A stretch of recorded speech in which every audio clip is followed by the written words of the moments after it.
NASA शुरू से ही अपने मून मिशंस के नाम ग्रीक और रोमन भगवानों के नाम पर रखता आ रहा है। जैसे 1966 का लूनर मिशन, जिसका नाम गॉडेस लूना पर रखा गया, जो कि रोमन सभ्यता में चंद्र की प्रतीक मानी जाती थी। उसके बाद 1968 से शुरू हुए अपोलो मिशन, जो कि रोम में प्रकाश के भगवान अपोलो के ऊपर रखा गया।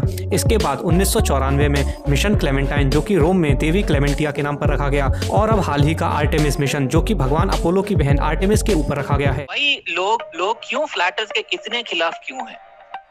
मतलब ऐसा है कि जो लोगों में ना वो कॉमन सेंस बिल्कुल चले गई है।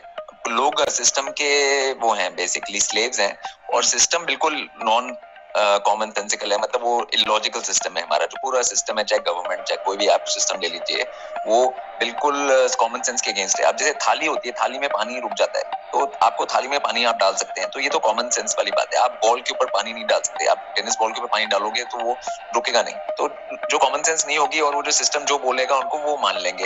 वो बोलेंगे अगर सन में न्यूक्लियर फ्यूजन हो रहा है तो वो मान लेंगे। वो बोलेंगे अर्थ के कोर में मैग्मा है तो वो मान लेंगे। कोई वहां पे नहीं गया अर्थ के कोर में देखने, कोई सन पे नहीं गया देखने न्यूक्लियर फ्यूजन। मतलब जो भी उनको बोला जाएगा वो मान लेंगे, क्योंकि उनके पास कोई सेंस है ही नहीं। सबसे कठिन चीज साइंस में क्या मानी जाती है? Rocket science. लोग कहते हैं ना, अरे भाई ये कोई रॉकेट साइंस है? और आपको बताना चाहता हूं, रॉकेट साइंस का पिता किसको माना जाता है? एक यूरोपियन वैज्ञानिक है जिसका नाम है वर्नर वॉन ब्रॉन।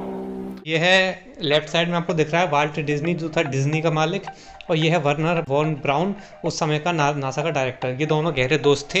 ये दोनों एक दूसरे के लिए काम करते थे। कैसे कि भाई जो लेफ्ट वाला डिज्नी था वो तो बच्चों के लिए कार्टून बनाता था, और नासा उसकी मदद से डिज्नी के ग्राफिक डिज़ाइनर हायर करके बड़ों के लिए कार्टून बनवाता था।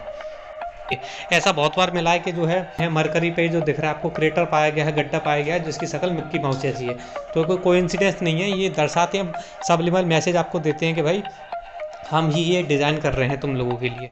जो नॉर्मल मॉडर्न फेक साइंस है, जो अभी 400 साल से आई है खाली, ठीक है, कुछ ज्यादा दिन नहीं हुए इसको, तो लोग उसमें इतना पागल हो गए हैं कि उनको समझ में नहीं आता कि ये सब चीजें उन्होंने बनाई हुई है। उससे पहले 400 ईयर से पहले सबको मालूम था कि अर्थ फ्लैट है। मतलब सब पूरी पब्लिक को मालूम था, हर जगह मालूम था। ग्रीस में मालूम था, इंडिया में मालूम था, साउथ अमेरिका में मालूम था, हर जगह मालूम। दोस्तों, क्या आपको भी लगता है कि पृथ्वी गोल है? क्या आप भी अंतरिक्ष में तैरते हुए एस्ट्रोनॉट्स को देखकर रोमांचित महसूस करते हैं? क्या आपको भी ऐसा बताया गया है कि पृथ्वी सूर्य के चारों ओर चक्कर लगा रही है? और क्या आपने भी ऐसा सुना है कि हम चांद पर कदम रख चुके हैं? क्या हो अगर मैं बोलूं कि ये सब एक झूठ था, और शायद इस सदी का सबसे बड़ा झूठ। लेकिन आखिर ये झूठ हमसे क्यों बोला गया, और कौन है वो लोग जिन्होंने ऐसा किया? अगर पृथ्वी गोल नहीं है तो कैसी है, और फिर उन तमाम वैज्ञानिक सिद्धांतों का क्या?